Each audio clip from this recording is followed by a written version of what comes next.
বিয়ের পরের দিনেই মানে যেদিন তাকে কাল রাত্রি বলা হয় সেই দিনকেই তার স্বামীকে কেউ একজন চুলের কাঁটা দিয়ে হত্যা করে। কিন্তু কে বা কারা বা কি জন্য বিয়ের পরের দিনেই তাকে মারা হলো, সন্দেহের তালিকায় বাড়ির প্রত্যেকটা সদস্য, এমনকি বাড়ির নতুন বউ নিজেও। তো পুরো সিরিজটি একটা টান টান উত্তেজনা নিয়ে চলতে থাকবে, আর এই খুনির পরিবারটিও বড়ই অদ্ভুত। তো চলো এই রহস্যের জট খুলে আসা যাক। তো গল্পের শুরুতেই দেবী নামে একটা মেয়েকে দেখতে পাই। সে নতুন বিয়ে করে এসছে। আলতার থালায় যখন সে পা রেখে গৃহ প্রবেশ করতে যাবে, আর তখনই পিছন থেকে দেবীর বান্ধবী মায়া বলে, থালায় যে আলতাটা দেখছিস না, ওটা আলতা নয়, তোর স্বামীর রক্ত। হঠাৎ দেবীর ঘুম ভেঙে যায়। আসলে সে স্বপ্ন দেখছিল, সে গাড়িতেই আছে, এখনো সে শ্বশুর বাড়ি পৌঁছায়নি। এই যে দেবীর বর রুদ্র, আর এই যে তার মেজ দেওর অজিতেশ। তো রুদ্র একটু বদমেজাজি মতো, সে আজকের দিনও খেয়ে যাচ্ছে। তো তার ভাই অজিতেশ তাকে বলে, দাদা আজকের দিনটা অন্তত খাস না। রুদ্র রেগে গিয়ে বলে, বেশি জ্ঞান দোচাস না তো, চুপচাপ বসে থাক। তো সিন একটু ফ্ল্যাশব্যাকে যায়। দেবীর গায়ে হলুদের অনুষ্ঠান চলছে, কিন্তু দেবীকে দেখতে পাই সে একটু অন্যমনস্ক। আর এদিকে দেবীর বাবা মাকে কোনো একটি গভীর বিষয় নিয়ে আলোচনা করতে দেখি। দেবীর মা বলে, দেবীকে সবটা জানিয়ে দিলে হয়তো ভালো হতো। তো দেবীর বাবা বলে, না না না না, একদম চুপ করো, দিয়ালেরও কিন্তু কান আছে। আর কতদিন মেয়েকে ঘরে বসিয়ে রাখবো আমরা, যা হচ্ছে হতে দাও। মানে কিছু একটা তো ব্যাপার আছে যা তারা চাপার চেষ্টা করছে। তো এদিকে গায়ে হলুদ শেষ হলে দেবী যখন বাথরুমে গিয়ে স্নান করছিল, তখন বাইরে থেকে কেউ দরজা ধাক্কাতে থাকে। তো দেবী বাইরে বেরিয়ে এসে দেখে তার বান্ধবী মায়াই ডাকছে তাকে। দেবী বলে, ও তুই? মায়া বলে, কেন, কি ভাবলি চিরাগ এসেছে? ও আচ্ছা, চিরাগ কি করে আসবে, ও তো মরে গেছে। এই ব্যাপারে কিন্তু তোর আর তোর নতুন বরের খুব মিল, জানিস? দেবী বলে, কি মিল? মায়া বলে, তোর আগের বর মরে গেছে, আর তোর নতুন বরের আগের বউও মারা গেছে। দেবী বলে, চিরাগ আমার বর নয়, ওর সঙ্গে আমার বিয়ে হয়নি। মায়া বলে, হলো হাফ বর বয়ফ্রেন্ড। দেবী বলে, কি বলতে এসছিস বল। মায়া বলে, একটা ভবিষ্যৎবাণী করতে আসলাম।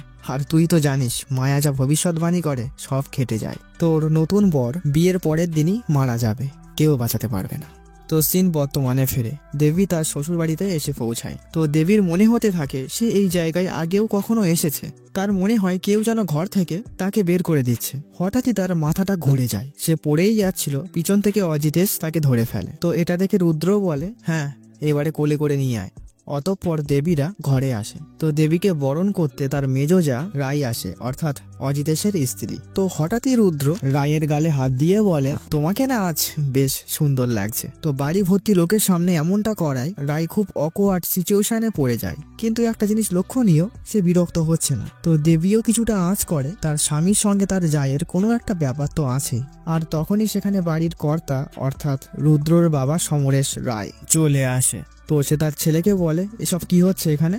তো রুদ্র বলে, বাইরে অজিতেশ আমার বইয়ের গায়ে হাত দিয়েছে, তাই আমিও এখন ওর বইয়ের গায়ে হাত দিয়ে শোধবোধ করে নিলাম। তো এরপরে সমরেশ রায়ের মেয়ে শিবানী দেবীকে নিয়ে তার ঘর দেখিয়ে দিতে আসে। তো ঘরে ঢুকেই দেবীর পুরানো কিছু স্মৃতি মনে পড়ে যায়, এবং সে আবারও মাথা ঘুরে প্রায় পড়েই যাচ্ছিল। কোনো রকমে সে দরজা ধরে সামলে নেয়। তো আচমকা শিবানী দেবীকে তুই করেই বলতে থাকে। সে বলে, তোর কি কিছুই মনে নেই, না ঢং করছিস বলতো? তো দেবী হতবাক হয়ে যায়, সে শিবানীর কথার আগামাথা কিছুই বুঝতে পারে না। শিবানী বলে, নাটক করিস না, আগের বারে কিন্তু শিক্ষা পেয়েছিস, এবারে কিন্তু প্রাণে মেরে ফেলবো। আর তখনই শিবানীর স্বামী বিজয় তাকে ডাকে আর বলে, মেজ বৌদি তোমাকে ডাকছে। তো এখানে বলে রাখি, শিবানী তার স্বামী বিজয়কে পাত্তা দেয় না।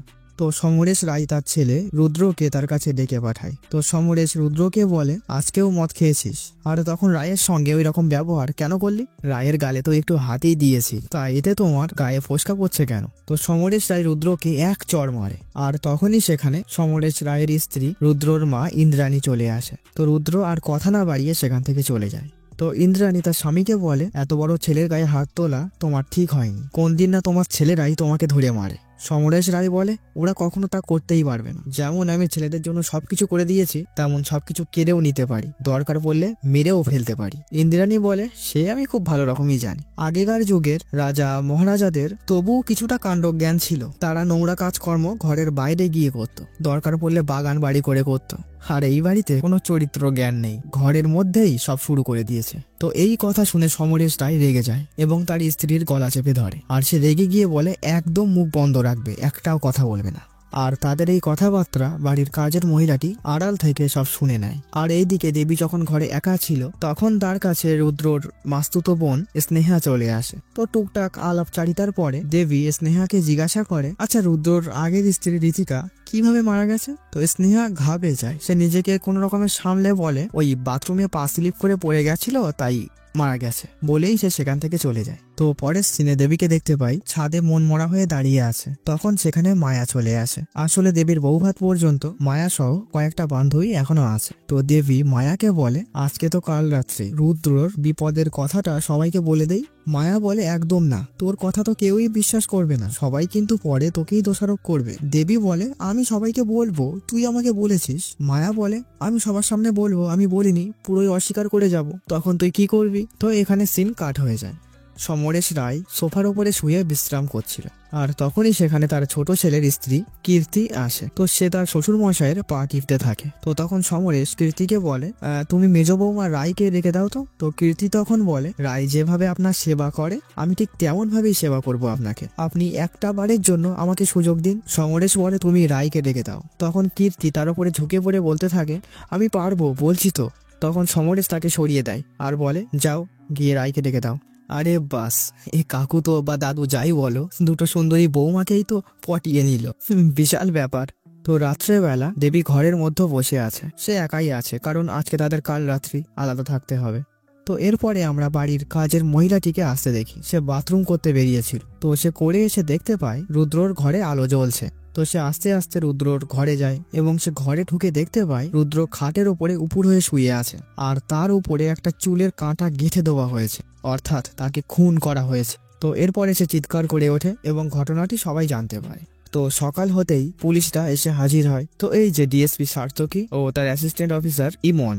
তো সমরেশ রায় পুলিশকে বলে, আপনাদের যা কাজ আছে তাড়াতাড়ি করে এখান থেকে চলে যান, এই পরিবারের একটা সম্মান আছে। সার্থকী বলে, কি আর করবেন, যদি খুনি এই পরিবারেরই কেউ হয় তাহলে তো মান সম্মান একটু যাবেই। সমরেশ বলে, আপনি হয়তো এই থানায় নতুন এসছেন, তাই আমাকে ঠিক জানেন না। সার্থকী বলে, আমি আপনাকে আপনার পরিবারকে খুব ভালো মতোই জেনে এসেছি। আপনি লাইফ কেয়ার হসপিটালের চেয়ারম্যান, রুদ্র ছিল ওই হসপিটালের ম্যানেজার, আর আপনার মেজ ছেলে সার্জেন্ট ডক্টর, আর আপনার ছোট ছেলের কথা কি আর বলি, হয় কোনো বারে অথবা কোনো পতিতালয়ে পড়ে আছে, আর আপনার মেয়ে শিবানী ও তার স্বামী বিজয় এই পাশেই থাকে। তো সার্থকী সবাইকে জিজ্ঞাসা করে এই চুলের কাঁটাটি কার, কিন্তু কেউ কিছুই বলে না। তো এরপরে সার্থকী ইমনকে বলে, প্রথমে বডি কে দেখেছিল? তো ইমন বলে, এই বাড়ির কাজের মেয়ে। তো সার্থকী ইমনকে তার স্টেটমেন্ট নিতে বলে। তো এরপরে সার্থকী দেবীর কাছে আসে। তো দেবীকে তার বান্ধবীরা সান্ত্বনা দিচ্ছিল। তো এইদিকে ইমন তানিকে জিজ্ঞাসাবাদ শুরু করে। তো তানি জানায়, কাল রাত্রেবেলা যখন আমি বাথরুম করে ফিরছিলাম তখন সে উপরে একটা বোরখা পরিহিত কাউকে দেখতে পায়। তো এরপরে সে যখন ওপরে আসে সে দেখতে পায় রুদ্রর ঘরের দরজা খোলা আছে এবং ভিতরে আলো জ্বলছে, এবং কৌতূহলবশত ভিতরে গিয়ে সে দেখতে পায় রুদ্রকে কেউ মেরে ফেলেছে। তো এইদিকে সার্থকী দেবীকে জিজ্ঞাসা করে, তোমাদের লাভ ম্যারেজ না অ্যারেঞ্জ? তখন সিন একটু ফ্ল্যাশব্যাকে যায়। তো সমরেশকে দেখতে পাই দেবীর বাড়িতে তার বিয়ের জন্য সম্বন্ধ নিয়ে গেছে। তো সমরেশ দেবীর মা বাবাকে বলে, আমি দেবীকে রুদ্রর সঙ্গে বিয়ে দেওয়ার জন্য নিতে এসেছি। তো দেবীর মা বলে, রুদ্র তো বিয়ে হয়ে গেছিল। সমরেশ বলে, হ্যাঁ হয়ে গেছিল, কিন্তু ওর বউ তো মারা গেছে অ্যাক্সিডেন্টে। দেবীর মা বলে, রুদ্রর সঙ্গে দেবীর তো বয়সের অনেক ডিফারেন্স, হ্যাঁ 10-15 বছর হবে, তো কি হয়েছে? আমি যেটা বলছি সেটাই আপনাদের করতে হবে। পুরোহিত বলছিল রুদ্রর প্রথম দুটো বিয়ে অমঙ্গলজনক। প্রথমে বিশ্বাস করিনি, কিন্তু ওর প্রথম বউ মারা যাবার পরেই বুঝতে পারছি রুদ্র শ্বশুর বাড়ি থেকে অনেক থানা পুলিশ করছে, আমার বহু টাকা বেরিয়ে গেছে এর মধ্যেই। তাই দ্বিতীয় বিয়েটা এমন জনের সঙ্গে দিতে চাই যারা এসব থানা পুলিশ করতে পারবে না। দেবীর মা বলে, তাহলে কি আমার মেয়েটাও মারা যাবে? সমরেশ কিছু বলে না, সে শুধু এটা বলে যায়, বিয়ের খরচ সব পাঠিয়ে দেব, বলে সে সেখান থেকে চলে যায়। আর ওইদিকে দেবীর বারণ করা সত্ত্বেও মায়া এদের কথা আড়াল থেকে শুনে নেয়।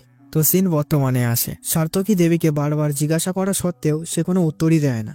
সার্থকী বলে, আমি নিচে আছি, যদি কিছু বলার প্রয়োজন মনে করেন তাহলে এসে বলে যাবেন। তো এরপরে সার্থকী তানির কাছে আসে এবং জিজ্ঞাসা করে, রুদ্রর শরীরে যে কাঁটা পাওয়া গেছে কাঁটাটি আসলে কার? তানি জানায় কাঁটাটা রায়ের, কারণ ওই সব সময় চুলে কাঁটা দিয়ে থাকে। আর কাল রাত্রেবেলা আমি রায়কে রুদ্রর ঘরে যেতে দেখেছিলাম, তখন ওর চুলে কাঁটা ছিল। তো রায় রুদ্রর ঘরে গিয়ে রুদ্রকে জড়িয়ে ধরে বলে, আজ কাল রাত্রে বউয়ের কাছে না যেতে পেরে কি খুব মন খারাপ করছে তোমার? রুদ্র বলে, না, তোমাকে ছাড়া আমার কারোরই ভালো লাগে না। আমি তো তোমার জন্য ঋতিকাকেও মেরে ফেলেছি। এবং তারা কাছে আসার চেষ্টা করে। আর তখনই সেখানে রুদ্রর মা ইন্দ্রাণী চলে আসে এবং এদেরকে এই অবস্থায় দেখতে পায়। আর তখনই রায় সেখান থেকে তাড়াহুড়ো করে বেরোতে গেলে তার চুলের কাঁটাটা সেখানেই পড়ে যায়। তো ইন্দ্রাণী খুব রেগে মেগে রায়কে বকতে থাকে। সে বলে, একটা বউকে তো খেয়ে ফেলেছো, নতুনটা কেউ খাবে বলে লেগেছো নাকি? এই বাড়ির তো সবকটা পুরুষের মাথা তুমি খেয়ে রেখেছো। বাড়ির মধ্যে এইসব নোংরামি না করে কোঠায় গিয়ে তো লাইন দিতে পারো। তো রায় রেগে গিয়ে বলে, আমাকে মুখ খোলাবেন না মা, কম বয়সে বিয়ে করে তো এই বাড়িতে চলে এসেছেন। আপনার এখন বয়স হয়ে গেছে, আপনি ফুরিয়ে গেছেন। আমাকে কিছু না বলতে এসে নিজের স্বামী ও ছেলেদেরকে সামলান। তো এইসব শুনে সার্থকী বলে, বাহ, অপূর্ব পরিবার। শুনে ভক্তিভাব জেগে উঠছে মনের মধ্যে, সঙ্গে আমারও। তো এটা বলে রায় সেখান থেকে চলে যায়। আর দেবী এই ব্যাপারটা পাশ থেকে দেখতে পায়। তো তানিকে জিজ্ঞাসা করা হয়, এই খুনটা এই বাড়ির কে করতে পারে? তো তানি বলে, খুনটা এই বাড়ির সবাই করতে পারে।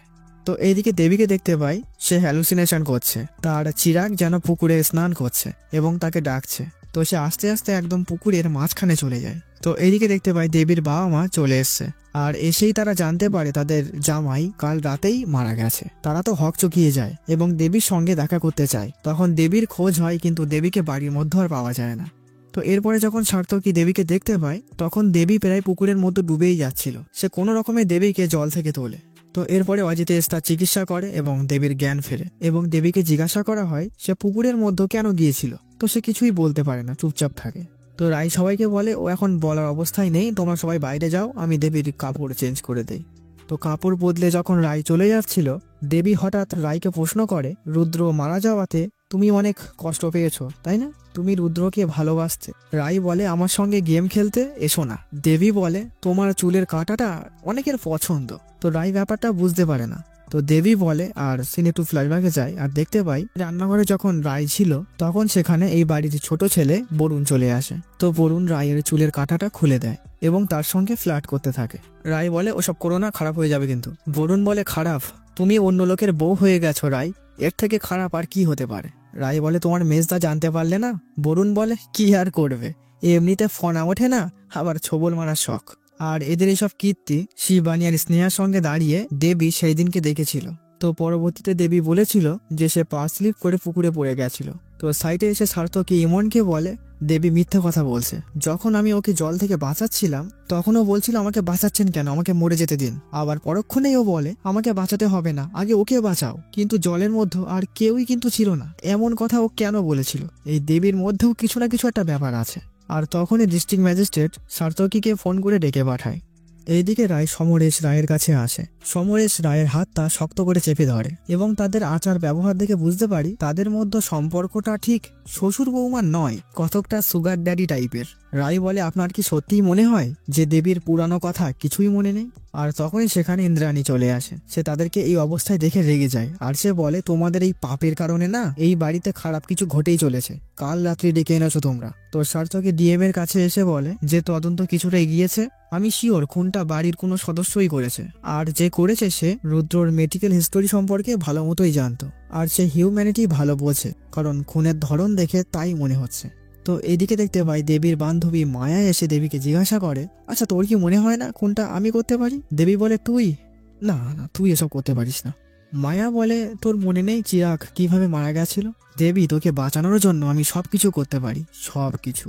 আর আচমকা ইন্দ্রাণী এসে দেবীকে মারতে থাকে আর বলে, তুই কেন এলি এই বাড়িতে? তোকে বলেছিলাম না এই বাড়িতে আর আসবি না। তো কোনো রকমের রায় ব্যাপারটা সামলে নেয়। তো সবাই চলে গেলে দেবী মায়াকে বলে, এই বাড়ির লোকজন কেমন সব অদ্ভুত, সবাই যেন আমাকে আগে থাকতেই চেনে। আর এই বাড়িতে কেউ আমাকে সহ্য করতে পারছে না কেন, আমি কি করেছি? তো এর পরের সিনে দেখতে পাই ইমন দেবীর সঙ্গে কথা বলতে এসছে। তো দেবী বলে, আমি জানতাম রুদ্র মারা যাবে। ইমন বলে, ও আচ্ছা, আপনি কি করে জানলেন? দেবী বলে, আমি কিছু জানি না, আমি যা বলার সার্থকী বাবুকেই বলবো। এবং সে ছটফট করতে থাকে। তো ইমন সার্থকীর কাছে ফোন করে এখানে আসতে বলে তাড়াতাড়ি। তো এইদিকে দেখতে পাই বিজয় শিবানীকে জিজ্ঞাসা করে, তোমরা কি দেবীকে আগে থাকতেই চিনতে? তোমাদের কথাবার্তা শুনে এরকম কিছুই মনে হলো আমার। তো শিবানী তেড়ে এসে বলে, নিজের লিমিটের মধ্যে থাকো, এইসব বিষয়ে না গড়াতে এসো না। তো এইদিকে সার্থকী আসলে তো দেবী তাকে বলে চিরাগ মুখার্জি নামে একটি ছেলে পলাশপুর হাই স্কুলের মাস্টার ছিল, 1 বছর আগে জলে ডুবে মারা গেছে। তো আপনি একটু তদন্ত করে বলতে পারবেন ও আসলেই কিভাবে মারা গেছিল? সার্থকী বলে বোঝাই তো যাচ্ছে, হয় সে আত্মহত্যা করেছিল আর তা না হলে অ্যাক্সিডেন্টলি মারা গেছিল। দেবী বলে না না, ও এমনি মরতে পারে না, ও স্টেট লেভেল সাঁতারু ছিল, ও কিভাবে জলে ডুবে মরতে পারে? আমার দৃঢ় বিশ্বাস ওকে কেউ খুন করেছে, প্লিজ আপনি একটু তদন্ত করে দেখুন না।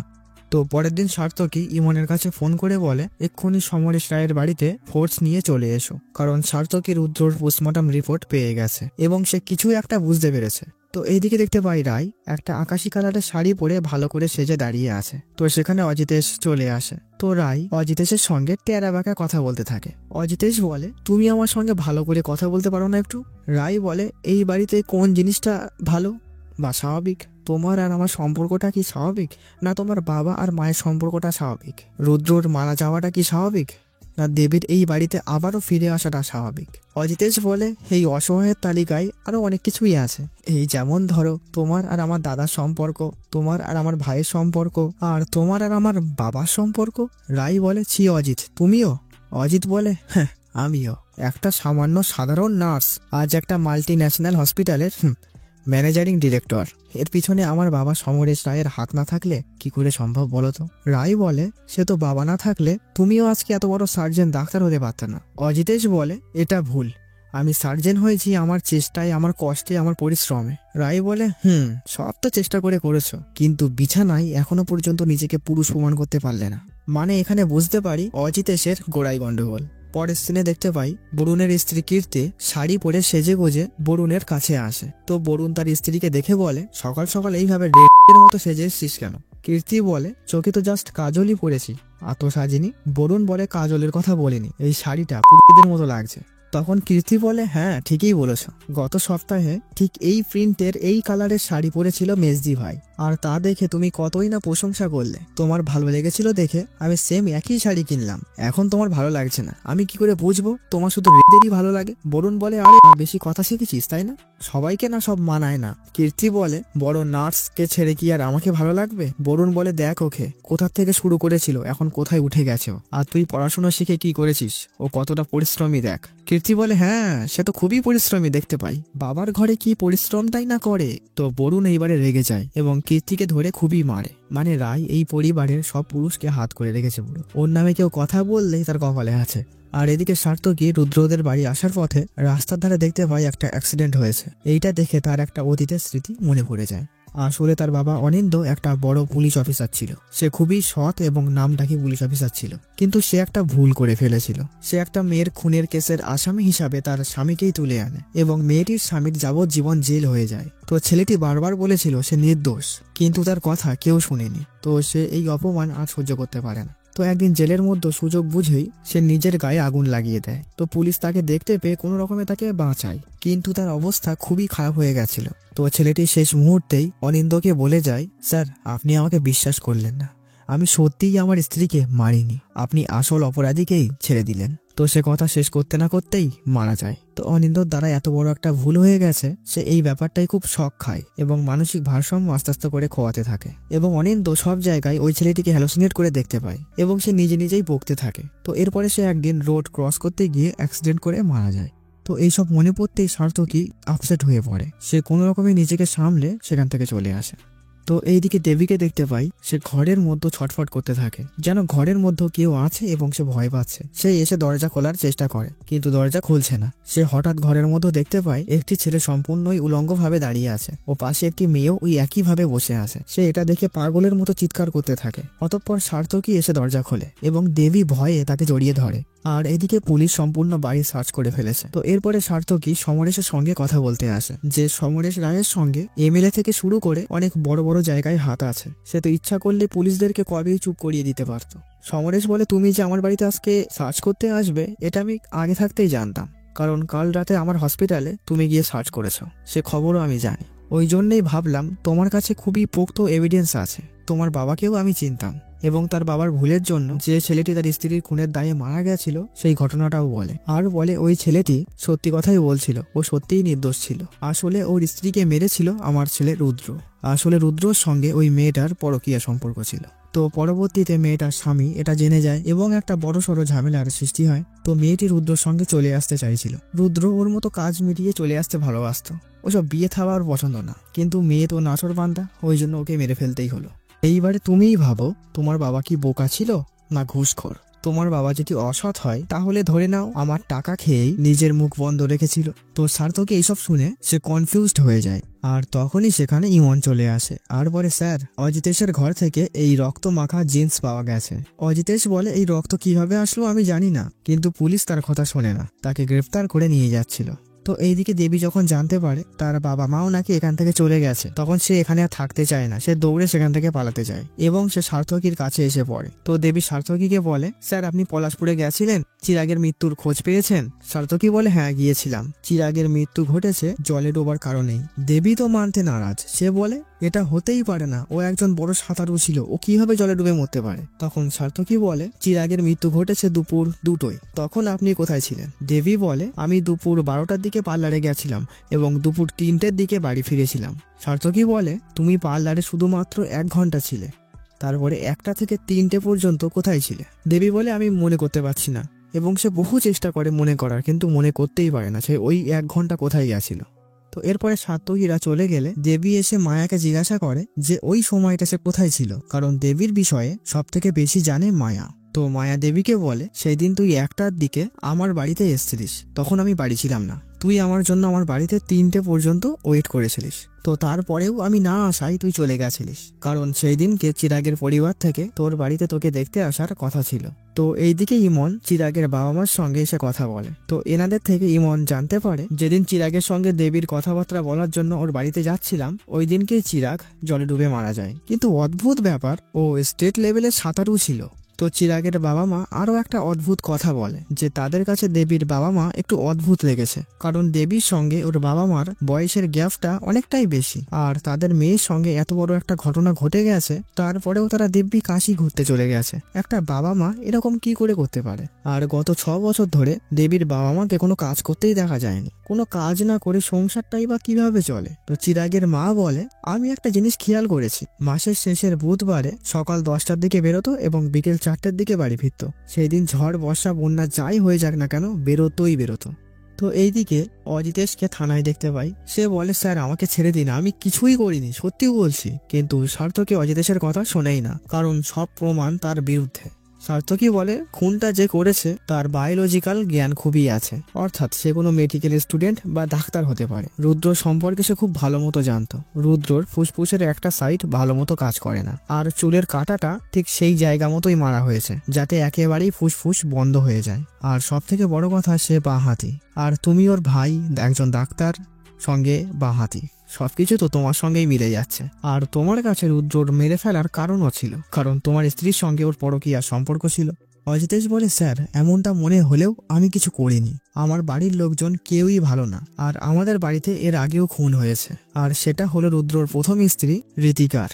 আমার স্ত্রী রায়ের সঙ্গে রুদ্রর যে অবৈধ সম্পর্ক ছিল সেটা ঋতিকা জানতে পেরে গেছিল, আর সেটা নিয়ে ঋতিকা বাড়িতে তুল কালাম ঝামেলা বাঁধিয়ে দেয়। আর রায়ের নামে উল্টোপাল্টা কথা বলা এটা বাড়ির কোনো পুরুষই সহ্য করতে পারত না। এক পর্যায়ে দাদা রেগে গিয়ে ঋতিকাকে আয়নার সঙ্গে চেপে ধরে এবং তার মাথায় কাঁচ ঢুকে যাওয়ায় সে সেখানেই মারা যায়। এরপরে বাবা পুরো ব্যাপারটাই চেপে দেয়। তো এরপরে সন্ধে হয়ে গেছিল, সে থানা থেকে আবারও রুদ্রর বাড়ির দিকে যাচ্ছিল। তো সে যখন একটা পতিতালয়ের পাশ দিয়ে যাচ্ছিল, এই গলিটার নাম ঠাকুর গলি, সেখানে সে দেবীকে দেখতে পায়। সে হনহন করে হেঁটে চলে যাচ্ছে, সার্থকীও তার পিছু নেয়। তো সার্থকী একটা জায়গায় এসে দেবীকে হারিয়ে ফেলে। আর এই ঠাকুর গলিতে সেই দিনই বরুণও এসেছিল, আসলে সে এখানকার রেগুলার কাস্টমার। আর ফুলকি নামে একটা মেয়ের ঘরে সে প্রায় সময়ই আসতো।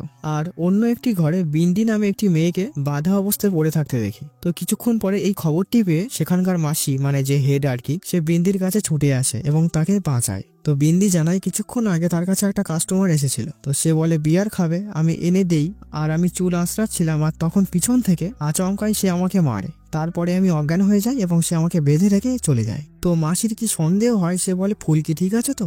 এবং তার ঘরে গিয়ে ডাকাডাকি করা হয়, কিন্তু দরজা খুলছে না। তারা প্রথমে ভাবে তারা ওই কাজে ব্যস্ত, ওই জন্য দরজা খুলছে না। কিন্তু অনেক ধাক্কাধাক্কির পরেও যখন ফুলকি দরজা খোলে না, তখন দরজা ভেঙে ঢুকে দেখা যায় বরুণকে কেউ বাজেভাবে মেরে ফেলে রেখেছে, আর ফুলকিকে কেউ নিচে বেঁধে ফেলে রেখেছে। আর এদিকে হঠাৎ দেবী সার্থকীর কাছে এসে ধাক্কা খায়। সে দেবীকে এখানে দেখে বলে, আপনি এখানে কি করছেন? এবং তখনই তারা চিৎকারের শব্দ শুনে এই কোঠায় চলে আসে এবং সার্থকী দেখতে পায় যে বরুণ মারা গেছে। তো সার্থকী ফুলকিকে জিজ্ঞাসাবাদ করলে সে জানায় যে খুনিকে সে দেখেছে, কিন্তু সে বোরকা পরেছিল, তার মুখ সে দেখতে পায়নি। আর পাশেই দেবীকে দেখতে পেয়ে সে বলে, খুনি ঠিক এইরকমই জামা প্যান্ট পরেছিল। সার্থকী বলে, তুমি যে বললে খুনি বোরখা পরেছিল, তাহলে তুমি দেখলে কি করে ও কি জামা প্যান্ট পরেছিল? তো ফুলকি বলে, আমি যখন ঘরে ছিলাম তখন পিছন দিক থেকে কেউ এসে আমার মাথায় মারে এবং আমি অজ্ঞান হয়ে যাই, তারপরে সে আমাকে বেঁধে ফেলে। তো আমি জ্ঞান ফেরার পরে দেখতে পাই একটা বোরখা পরা মেয়ে দরজার পিছনে লুকিয়েছিল। তো এরপরে বরুণ এসে ঘরে ঢোকে। তো কিছুক্ষণ পরে বোরখা পরা ওই আগন্তুক বরুণের সামনে আসে। তো বরুণ ভাবে ওটা হয়তো আমি, তাই সে তার কাছে যায় এবং বোরখাটা তুলে সে চমকে যায়। সে বলে, তুমি? আর তখনই ওই আগন্তুক বরুণের গলার উপরে পোস্ট চালিয়ে দেয় এবং বরুণ সেখানেই মারা যায়। তারপরে সে বোরখাটা খুলে ফেলেছিল এবং তার ড্রেস আমি দেখতে পেয়েছিলাম। তারপরে সে সেখান থেকে দৌড়ে পালিয়ে যায়। আমি তার মুখ দেখতে পাইনি, পিছন দিক থেকে দেখেছিলাম। তো ইতিমধ্যে ইমন চলে আসে। তো সার্থকী তাকে বলে, তুমি দেবীকে বাড়ি পৌঁছে দাও আর ওর জামা প্যান্টটা নিয়ে আসবে, ফরেন্সিকে পাঠাতে হবে।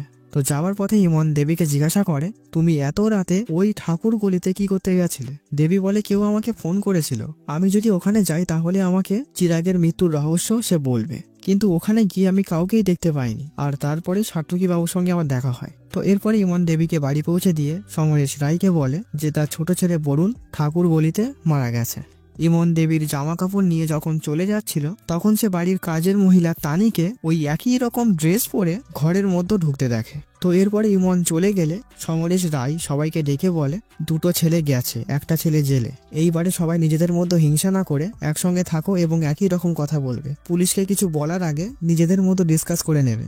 তো এরপরে সার্থকী থানায় চলে আসে এবং অজিতেশকে এসে তার ভাইয়ের মৃত্যুর খবরটা জানায়। রুদ্রর পোস্টমর্টম রিপোর্টে এসছে তার ফুসফুসে আঘাত লাগার কারণেই তার মৃত্যু ঘটেছে। তা তুমিও তো একজন সার্জন ডাক্তার, তোমার কি মনে হয় এটা খুন না অ্যাক্সিডেন্টলি ঘটে গেছে? অজিতেশ বলে, যদি কেউ এমনি মারে তাহলে সেটা অ্যাক্সিডেন্টলি হয়ে যাবে, কারণ এতে মানুষের একটা ফুসফুস বন্ধ হয়ে যাবে, কিন্তু অন্য ফুসফুসটা কাজ চালিয়ে নিতে পারবে ততক্ষণে। কিন্তু রুদ্র ছোটবেলা থেকেই একটা রোগের কারণে ওর একটা ফুসফুস খারাপ হয়ে গেছিল। আর যে মেরেছে সে খুব ভালো মতোই জানতো যে দাদাকে ফুসফুসেই মারলে সে নির্ঘাত মারা যাবে, অর্থাৎ সে দাদার মেডিকেল হিস্টোরি সম্পর্কে খুব ভালো মতোই জ্ঞান রাখতো। আর যে মেরেছে সে বাঁহাতি, আর তার হিউম্যান বডি সম্পর্কে ভালোই জ্ঞান আছে, কারণ সে ঠিক পজিশন করে মারতে পেরেছে। সার্থকী বলে, এসব বিষয়ে জ্ঞান রাখে এবং বাঁহাতি তোমার বাড়িতে আর কেউ আছে? হ্যাঁ, আমার স্ত্রী রায়, ও একজন নার্স আর বাঁহাতিও। আর দ্বিতীয় জন আমার বাবা সমরেশ রায়, উনিও তো আগে ডাক্তার ছিলেন আর উনিও বাঁহাতি।